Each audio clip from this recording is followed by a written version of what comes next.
Ok, ce meeting est recordé. Tac. Ouais, j'ai remis dans le chat les ressources qu'on a envoyées dans l'info CE. Je rappelle rapidement le contexte de cette visio. On a une RNC, la rencontre nationale des comités, le week-end du 7 et du 8 décembre. Et c'est un point, la question de la 4e internationale, qui est à l'ordre du jour de la RNC. C'est même la première discussion, en fait, le samedi matin. Et c'est un élément sur lequel certains camarades, c'est très hétérogène dans le NPA, puisque certains camarades et certaines camarades sont membres de la 4e internationale à titre individuel. Entre parenthèses, tous les membres de la 4e internationale ne sont pas dans le NPA. Il y en a qui sont dans d'autres organisations. Et d'autres camarades ne connaissent pas du tout ce regroupement international d'organisations. Donc, du coup, on pensait important, comme ce thème était à la RNC, d'avoir, pour alimenter les discussions, une formation sur la 4, comme on dit, sur la 4e. Donc, c'est l'objet de la formation de ce soir. Sachant que ce point est un peu particulier à la RNC, parce que c'est le seul où la RNC va émettre éventuellement un avis. Il n'y aura pas de vote ou, en tant que tel, hein, mais essayer de dégager un avis sur les rapports qu'on pourra entretenir avec la 4 pour qu'après, le congrès du NPA en 2025 puisse éventuellement faire une démarche plus structurée et plus formelle auprès de la 4e internationale, qui tient, elle aussi, son congrès en avril 2025, donc 2-3 mois après le nôtre. C'est pour ça qu'on essaye d'avoir, avant le congrès de la 4e internationale, éventuellement une proposition à faire à la 4e pour éventuellement, formellement, avoir des rapports plus étroits. Voilà, mais je laisserai Penny aborder cette question. Moi, je voudrais juste dire rapidement, c'est une formation en visio, donc on va être plutôt sur un format court. Je pense que si on fait 1h30, c'est pas mal. Je sais pas ce que Penny, on verra ce que tu en dis, mais Penny va intervenir une demi-heure maximum. Et puis après, on aura un échange entre nous. Je repréciserai, c'est pas mal, je le dis déjà, hein, pour l'échange, de s'inscrire dans le chat. Comme ça, moi, je peux prendre la liste d'inscrits plus facilement et puis donner la parole. On essaiera de faire une double liste. Homme-femme. Voilà. Et puis, Penny, je te dirai dans le chat quand il te reste 10 minutes, et puis 5, et puis 3, etc. etc. Voilà. Je crois que j'ai fait le tour de ce que j'avais à dire. Penny, je te passe la parole. D'accord. Merci, William. Alors, parce que c'est plus facile. Bon, c'est vrai qu'on n'a pas interprétation, mais c'est quand même plus facile si on voit bien les gens qui parlent. Donc, je me mets en avant et comme William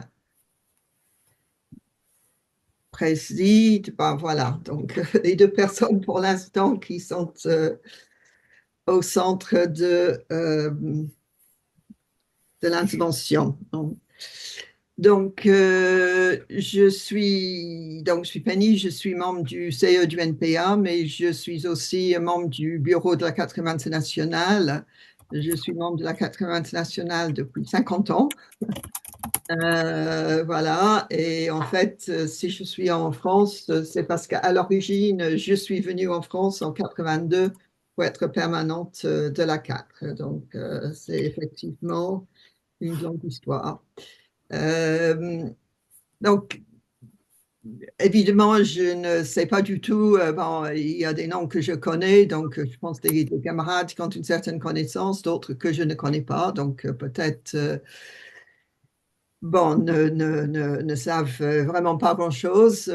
Bon, donc, je vais essayer de donner quand même une vision un peu de l'histoire et le pourquoi de la 4e internationale, pourquoi est-ce qu'elle existe, en pensant qu'au moment de la RNC, il y aura plus une discussion sur la 4 aujourd'hui, ses orientations, etc. Donc, moi, je vais commencer un peu par le début. Alors, d'abord, pourquoi une internationale? Parce que si on est la 4e internationale, c'est parce qu'il y en a eu 3 avant.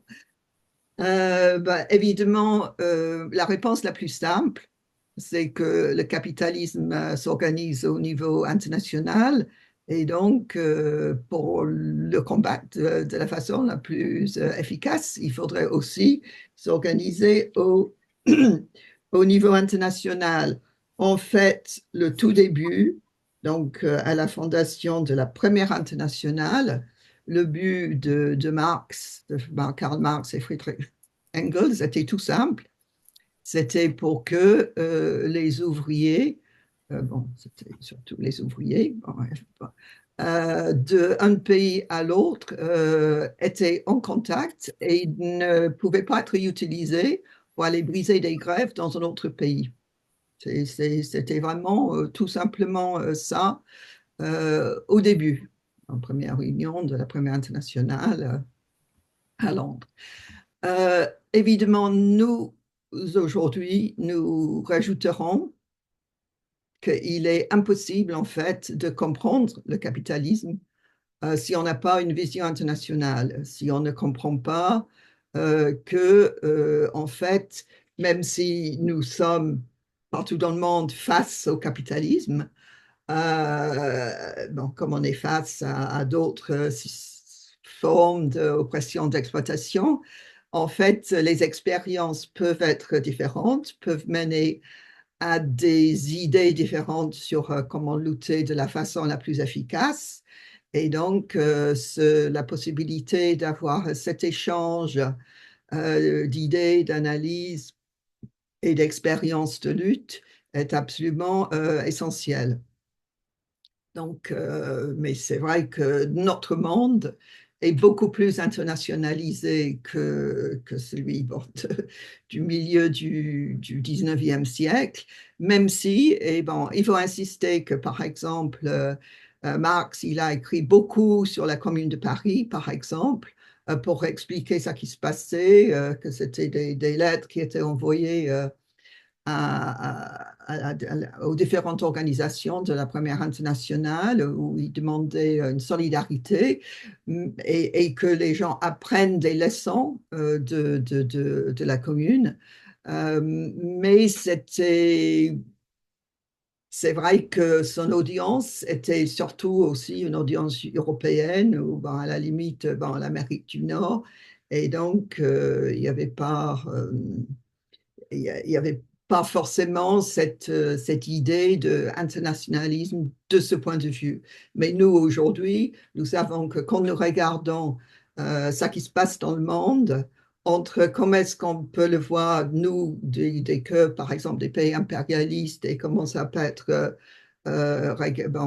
compris en Amérique latine, en Asie, en Afrique, c'est-à-dire dans ça qu'on appelle généralement le Sud global, ça peut être différent et c'est ça qui mène, par exemple, à des débats sur ce qu'on veut dire par le campisme ou l'idée de qui est l'ennemi principal ou qui est l'ennemi n'est pas forcément pareil. Parce que bon, il y a évidemment beaucoup d'expériences bon, de toute la période. Il y avait l'Union soviétique, etc. Mais bon, ce n'est pas que ça. C'est vrai que, par exemple, en Amérique latine, c'est clair que les États-Unis, c'est vu tout de suite comme l'impérialisme. Bon, et la compréhension de quel est le rôle de la Russie ou la Chine, que nous dirons aujourd'hui, font partie en fait, du monde impérialiste, des pays impérialistes ou émergents impérialistes, n'est pas pareil. Bon, donc voilà, donc une internationale. C'est vrai que le premier international, elle était composée de toutes sortes d'organisations relativement petites et assez hétérogènes, mais la deuxième internationale avait surtout un grand parti qui était le Parti social-démocrate allemand. Et la troisième internationale, évidemment, était basée sur l'expérience de la révolution russe, le prestige, le parti bolchevique, etc. Et donc la quatrième internationale, quand elle est fondée, elle était tout à fait autre chose parce qu'elle est une internationale issue de la lutte d'une minorité justement au sein de la troisième internationale la lutte contre le stalinisme, contre les idées du socialisme dans un seul pays, bon, qui était contraire à ça qui avait été évidemment l'esprit des bolcheviks, contre la bureaucratisation du parti, contre en fait tout ça que Staline a fait, qui a contre en fait les acquis de la révolution russe.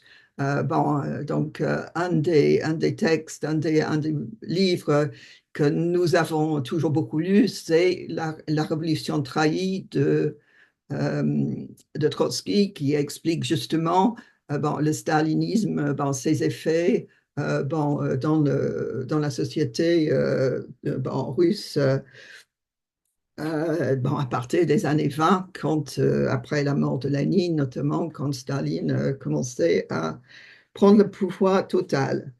Donc, pendant toute une période, donc les années 20 c'était l'opposition de gauche qui luttait encore, en fait, pour changer l'orientation de la Troisième Internationale, qui avait toujours cet espoir. Et c'est qu'au début des années 30, avec la montée du fascisme en Allemagne, etc., que la nécessité, en fait, de construire une nouvelle internationale devenait pour Trotsky et pour l'opposition de gauche une nécessité urgente. Mais ils se rendaient compte quand même que c'était des minorités. Bon, c'était une minorité qui existait dans plein de pays. Bon, il y a beaucoup en fait d'histoires des trotskistes en Indochine, en Chine, etc., qui est oublié. Mais bon, quand même, bon, il y avait des forces de l'opposition de gauche dans pas mal de pays, mais quand même, ça restait un courant minoritaire. Donc, il y avait pendant les années 30 euh, une recherche de trouver en fait d'autres partenaires, des courants révolutionnaires ou centristes avec qui en fait fonder une nouvelle internationale qui sera un peu plus consistant que simplement ces groupes minoritaires de l'opposition de gauche. Mais avec ça qui était prévisible, c'est-à-dire l'éclatement de la menace de la Deuxième Guerre mondiale, ça devenait urgent, en fait, d'avoir une nouvelle internationale, d'avoir une internationale qui serait donc un outil pour la lutte contre le fascisme, parce que de cette période-là aussi est l'œuvre très importante de Trotsky sur comment lutter contre le fascisme en Allemagne. Euh, euh, et, euh, et donc, finalement, malgré le fait qu'il y avait en fait pas d'autres partenaires, la décision a été prise donc de fonder la quatrième internationale en 1938 dans la région parisienne. Et donc, il y avait cette nouvelle internationale dont le document programmatique, c'était le programme de transition, ça qui reste important pour nous par forcément le programme en lui-même, bien qu'il il y a pas mal de choses qui restent très pertinentes, mais par la méthode. Parce que pour nous, la méthode transitoire, c'est-à-dire que nous n'avons pas, comme avaient en fait les partis sociaux-démocrates, un programme minimum, bon, ça qu'on peut faire aujourd'hui, un programme maximum que quand on sera au pouvoir, mais l'idée qu'il faut trouver des revendications pour lesquelles on se bat aujourd'hui, qui semblent possibles d'organiser une lutte, donc pas les trucs bon, qui vont sembler utopiques, mais qui vont, dans le processus de la lutte, euh, mener les gens qui s'engagent dans ces luttes à une compréhension de la nécessité de battre contre le capitalisme en tant que système et de changer la société. Parce que, évidemment, pour nous, Toujours en tant que marxistes révolutionnaires, nous considérons que la conscience de classe, comme on dit, la conscience qu'il faut combattre le capitalisme, il faut renverser le capitalisme, il faut construire une nouvelle société, cette compréhension-là vient de l'expérience propre des gens, des luttes. Donc, effectivement, la guerre arrive et c'est une période très difficile parce que, c'est-à-dire que, il y a fragmentation parce que, il n'y avait pas les moyens modernes de communication, donc c'était très difficile de communiquer et évidemment, dans un certain nombre de pays, il y avait l'occupation nazie et les trotskistes étaient un cible de la répression et dans les mouvements de résistance, ce n'était pas toujours facile avec le Parti communiste non plus. Et mes camarades ont peut-être suivi certaines choses où, en fait, il y a beaucoup de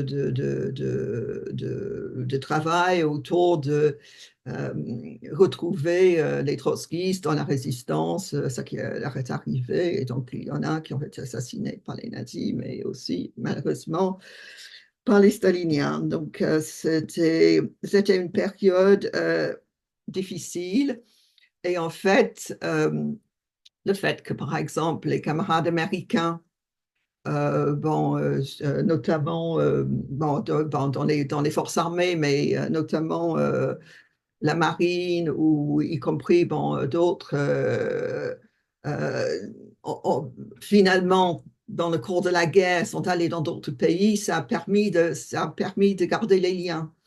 Par exemple, il y a un camarade, en fait, d'origine sud-africaine, mais après était dans la section britannique, qui était, évidemment, il n'était pas combattant, mais il était aide médicale dans les forces britanniques qui sont arrivées en Italie, et donc il a aidé à reconstruire la section italienne, et donc il avait la carte du parti numéro 1 de la section italienne reconstruite après la guerre. Donc, c'était une période difficile. Et donc, quand même, pendant la guerre, il y a eu une conférence à New York en 1940 et en 1944, il y a eu une conférence extraordinaire européenne. Donc, c'est le signe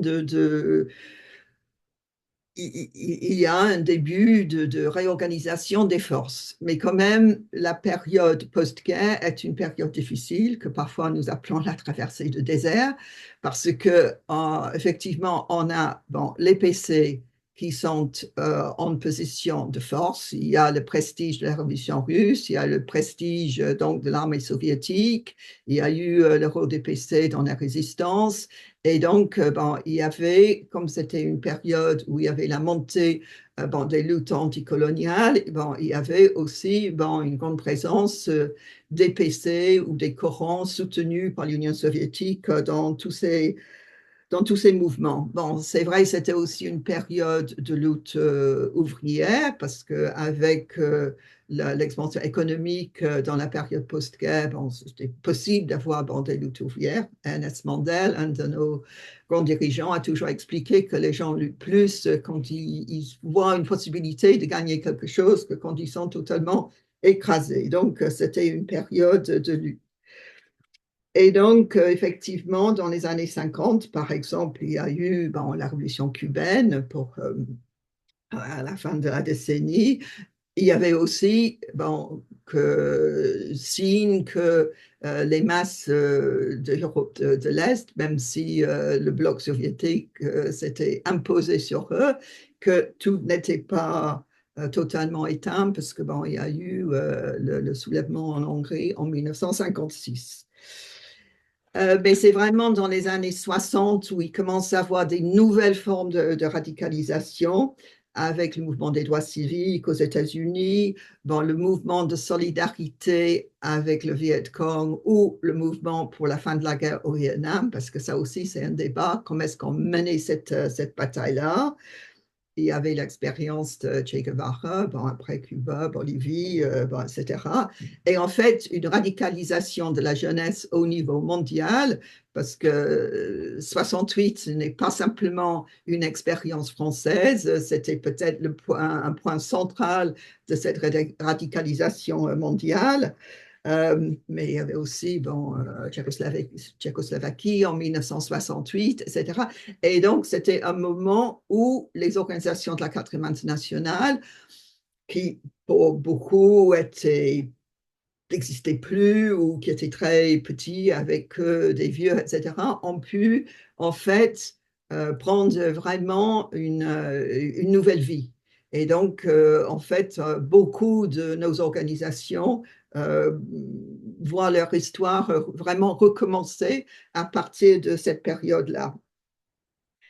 Et donc, en 1969, bon, au Congrès mondial de la CAT qui a eu lieu bon, cette année-là, en fait, c'était effectivement centré sur l'importance de construire des organisations de jeunesse liées à la quatrième internationale, parce qu'on voyait cette bon, les camarades à l'époque voyaient cette radicalisation de la jeunesse et qu'il y avait donc une réceptivité aux idées de révolution, de changer le monde, etc., qui donc pourraient être captées et organisées dans des organisations clairement révolutionnaires qui se disaient révolutionnaires, qui s'identifiaient avec la révolution russe, etc., pour dire que le, la, le programme de la quatrième internationale, tel que moi je l'ai toujours appris, c'était les 4 premiers congrès de la troisième internationale, c'est-à-dire les 4 premiers congrès après la révolution russe et le programme de transition. Et donc, c'était ça notre base. On était bien dans cette alignée-là. Donc, également, à la période, vu ça qui, bon, notamment l'influence du Che Guevara, de Cuba, etc., il y avait aussi un grand débat sur la place de la lutte armée, notamment en Amérique latine, avec bon, des expériences tragiques, en fait, qui en étaient le résultat, parce que on peut dire aujourd'hui être critique de cette généralisation de l'idée que c'était comme ça, en fait qu'on allait faire des progrès, vers bon, des nouvelles sociétés. Pendant les années 70, en fait, on a eu 3 expériences de révolution dont aussi dont nous avons appris. Bon, de révolution. Bon, il y avait d'abord le Chili, donc la prise du pouvoir par voie électorale avec le coup. Et donc, évidemment, ça a renforcé notre idée que c'était des révolutions. Mais après, il y avait eu la révolution portugaise, qui était une révolution un peu particulière parce que bon, c'était le mouvement des forces armées. Bon, c'était anticolonial parce qu'en fait, c'était notamment les jeunes officiers qui étaient dans les colonies portugaises. Bon, d'où ça partait, mais bon, c'était une expérience, bon, c'était une révolution sur le continent européen. Plein de camarades sont allés voir, sont allés rencontrer, s'intéresser, ont passé du temps, etc. là-bas. Et à la fin de la décennie, il y a eu la révolution nicaraguayenne. Bon, on connaît le Nicaragua aujourd'hui, mais à l'époque, la révolution au Nicaragua, c'était encore autre chose qui semblait par ailleurs, parce qu'on avait eu tout ce débat sur la lutte armée. Mais là, en fait, le FSLN a quand même pris le pouvoir par les armes. Donc, on était de nouveau dans le débat, lutte armée, grande partie de masse, etc., parce qu'en même temps, c'était effectivement une voie qui était prise par les camarades, par exemple, au Brésil, qui était très investie dans la construction du parti des travailleurs au Brésil, le PT au Brésil. Donc, pendant les années pendant les années 70, on commence à la fin, en fait, des 30 glorieuses. Bon, il y a les chocs pétroliers, etc. Donc, les luttes deviennent plus difficiles. Mais donc, et en plus, nous, notre international, une grande génération n'était plus des étudiants et était dans le monde du travail. Donc, on commençait à s'impliquer plus. Donc, euh, nos perspectives de construction étaient plus donc de construire des partis. On les appelait les petits partis de masse. Bon, c'est un peu bizarre, mais bon, les partis d'avant-garde implantés dans la classe ouvrière. Euh, Parce qu'on pensait encore qu'il y avait cette possibilité-là. Et en fait, ça a mené pendant les années 70 à une perspective de demander aux camarades de s'embaucher dans des secteurs de l'industrie, etc. Ça qui est devenu à un extrême au congrès de 79 sous l'influence de l'organisation américaine, mais en fait avait permis en tout cas à certaines de nos organisations, d'effectivement avoir une implantation dans des secteurs de la classe ouvrière et dans des secteurs syndiqués, etc. Parce que la dérive des camarades américains, en fait, menait à s'embaucher dans les secteurs qu'ils considéraient les plus prolétaires ou qui n'étaient pas syndiqués, bon, qui étaient les plus précaires. Etc. Mais en même temps, en 79, nous avons adopté une résolution programmatique très importante pour nous, qui est la résolution sur la libération des femmes. Nous avons adopté d'autres par la suite, mais c'était la première fois où nous avons vraiment euh, pris la position. Bon, nous avons codifié la position, c'était déjà la pratique des camarades dans les différents pays, de construire le mouvement autonome des femmes, de ne pas considérer que les mouvements femmes devraient être des mouvements liés à des partis, comme par exemple dans la tradition des partis communistes. Qui devrait donc être autonome du point de vue de se battre pour les femmes, parce qu'il y avait aussi parce que je me rappelle, dans les années 70, la révolution russe n'était pas si loin.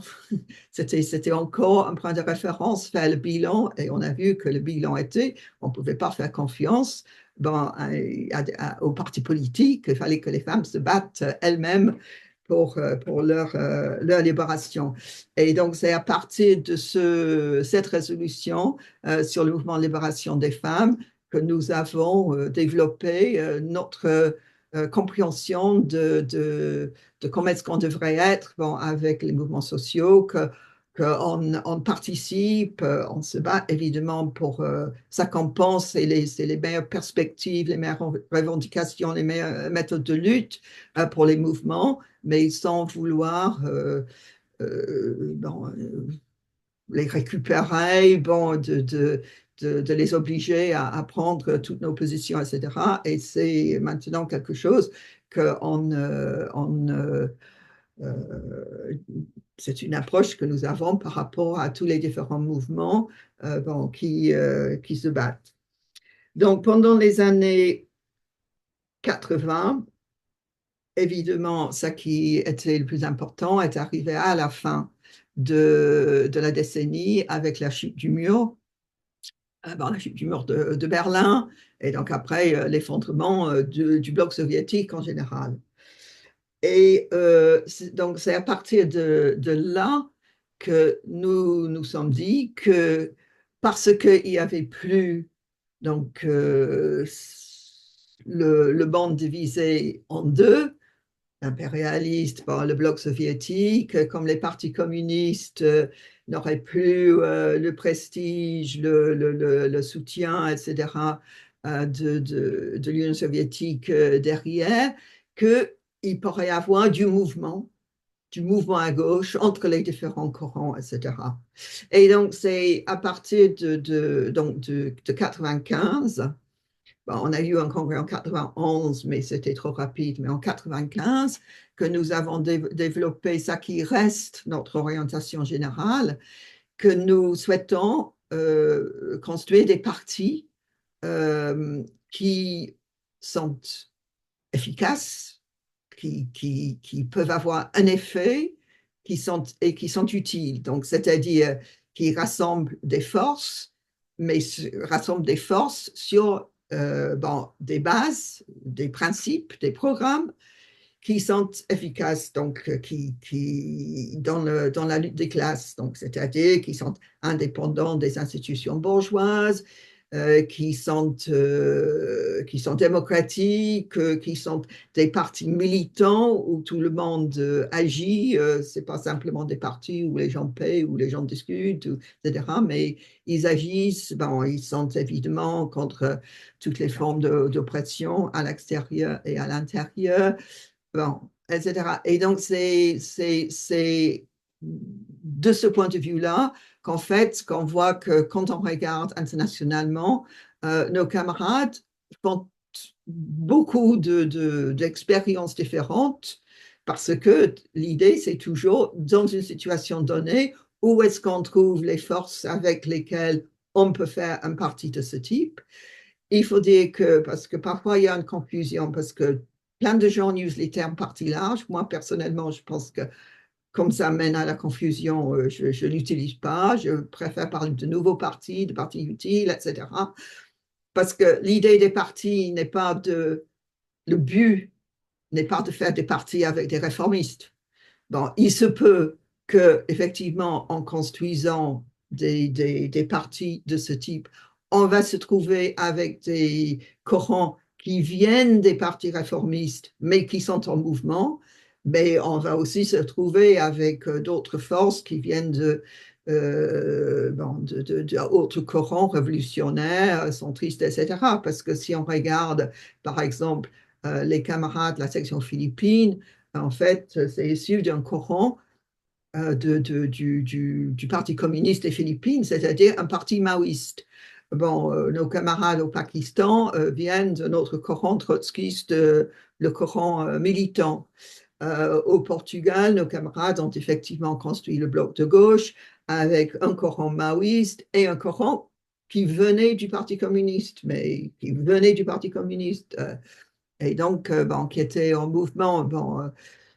Les camarades au Danemark. Donc, et en fait, il y a plein d'exemples.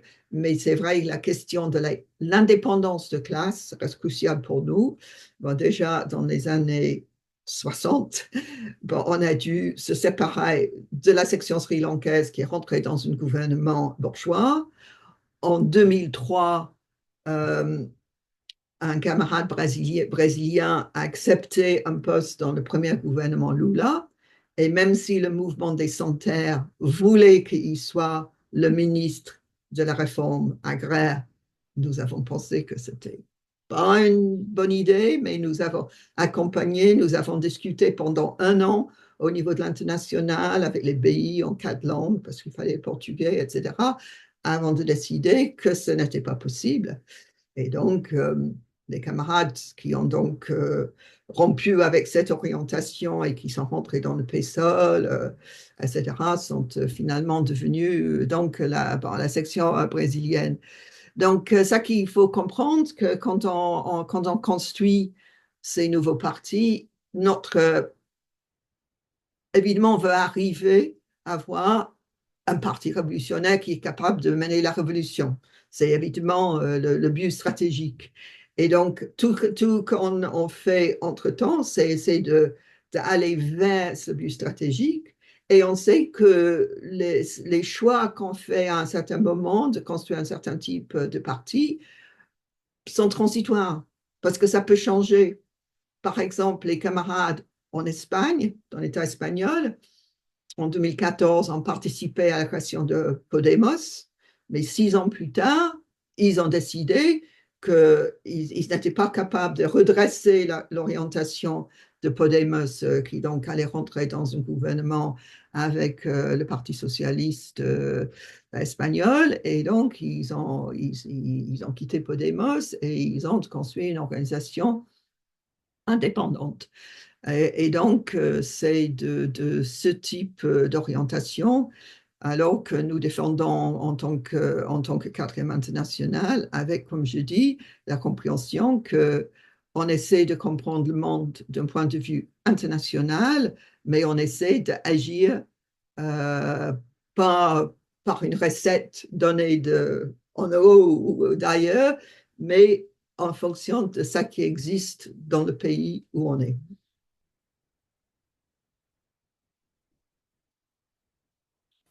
Merci à toi, Penny. Écoutez, je propose de prendre les premières inscrits et inscrites. J'ai pensé que je ne m'étais pas présent.